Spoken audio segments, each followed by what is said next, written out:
Sa loob ng bali 4 na araw ang natapos namin na frame. Ito, dalawang ganito karami.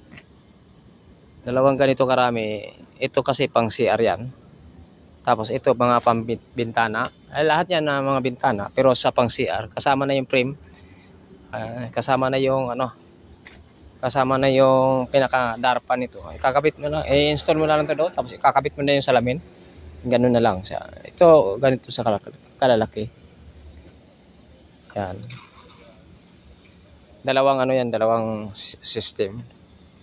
Ayun, ikabit na namin 'to. Naitali ko na, nalabas ko na rin. Ito 30 ng 30 sa isang bundle, 30 na frame, 30 na darpa or bintana. 30 na bintana yan. Yeah. Naikarga na yan, kakarga na namin ngayon. May babiyahe. Ayan, ito yung ginawa namin sa loob ng 4 na araw. Dalawang ganito, kaya paspasan kami, halos walang pahinga. Pahinga lang kakain. Ngayon, ako naman nagtatali. Yun, unti-unti ko nilalabas. Ay, kakarga namin siya ngayon. At ibabiyahin natin ito doon sa, i-deliver natin sa job site na 5 oras ang biyahe. Ganon siya kalayo. So, makakarami na naman tayo. Sana makasahod ng maaga. At tayo, ito yung gawain ng isang OFW, trabaho para lang sa pamilya. Ayan. Maraming salamat guys sa inyong mga pagsubaybay.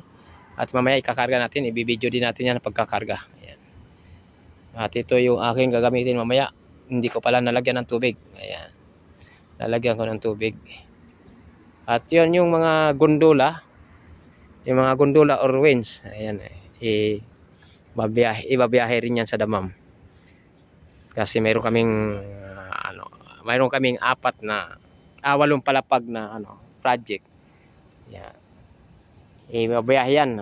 Kaya yan, bali 8, 2, 4, 6, 8 siyam na gondola sa isang building.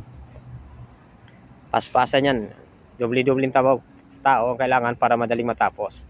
So yung nandito naman sa planta, apurahin natin din kaya pagkatapos naman nun, babayahin na naman, di-deliver. At yung mga order na salamin nun, diretso na lang din sa job site. Hindi na dadaan dito sa amin. Mayroon man, mga pailan-ilan, siguro yung mga pambintana or mga pang-sliding. Yan. Guys, maraming salamat sa inyong pagsubaybay. Don't forget sa Dikatambay to support my YouTube channel sa maliit na vlogger. Ayan. Dito sa Middle East. Ayan. Maraming salamat po guys from KSA. Ayan. Muntik ako nung madulas magkamali ng location. Maraming salamat guys. Bye-bye.